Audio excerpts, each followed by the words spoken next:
They ordinarily have what is known as moot courts, if you will, that they'll have the candidates stand up and confront potential questioners who will throw questions that they think are likely to be the ones that they confront by the ABC hosts. And then they have an answer and then they critique the answer. That's pretty standard play for preparation.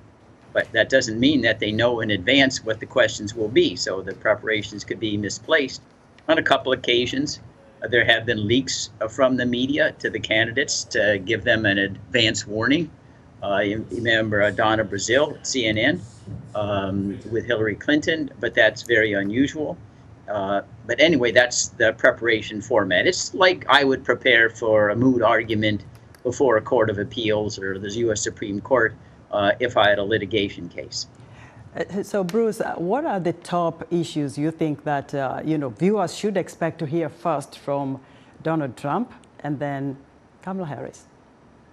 Well, Donald Trump, I believe, is going to emphasize, immigration. He'll say that we have terrorists coming across the border. It's completely out of control, that illegals are voting in massive numbers, and that they're going to taint the election if he doesn't win. I think that appeals to his xenophobic base. I think he'll also assert that the economy is in the doldrums, that inflation is high, you can't buy a home anymore. We need to stop imports with super tariffs, and they're not better off now under 4 years of Biden than they were after 4 years of Trump, something like that. And then he'll also claim, although he didn't do anything when he's president, that he will end these forever wars and we'll bring our troops home. But he didn't do that for 4 years. He was president. These are just promises that are made, but most of them are forgotten the day after election. Now, with regard to Kamala Harris, I believe that her winning cards are twofold. One, reproductive rights.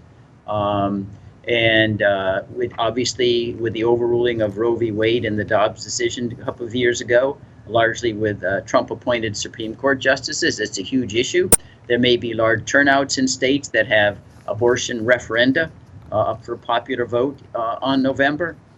It's very clear that, according to all polls in the United States, the substantial majority of the American people believe in pro-choice in one form or another. And I think that will be a big issue, especially because even in some states, they're frowning on in vitro fertilization, which many families have to depend upon to have children.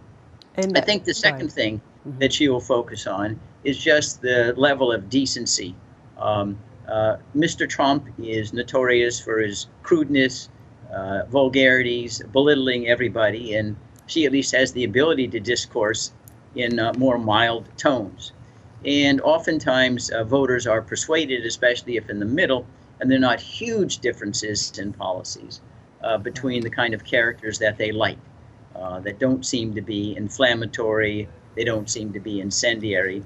And the latter terms describe Trump, but not Harris. So she may try to focus on those elements. And I think the behavior of Trump will speak for himself, as it is every time he conducts a campaign rally. And quickly, Bruce, do you think the debate will change whatever choices the voters have already made? They've decided, I'm vote for this one or for the other one. Does this debate make any difference to them?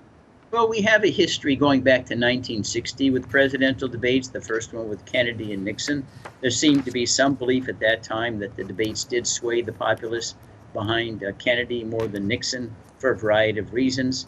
But since then, I can't think of a debate that was overwhelmingly crucial, absent gaffes. You may recall in 1976, then President Gerald Ford in the campaign against Jimmy Carter said the Soviet Union didn't have any troops in Poland, it wasn't dominating Eastern Europe, and that was kind of a staggering gaffe, and we do have a lot of Eastern Europeans at that time that thought it was ridiculous.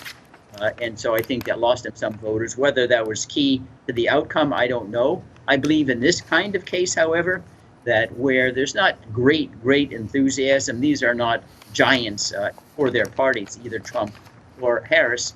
Even small things could make a difference, simply like tone and mannerisms, and that may be a small edge to Harris, but I wouldn't want to overstate it.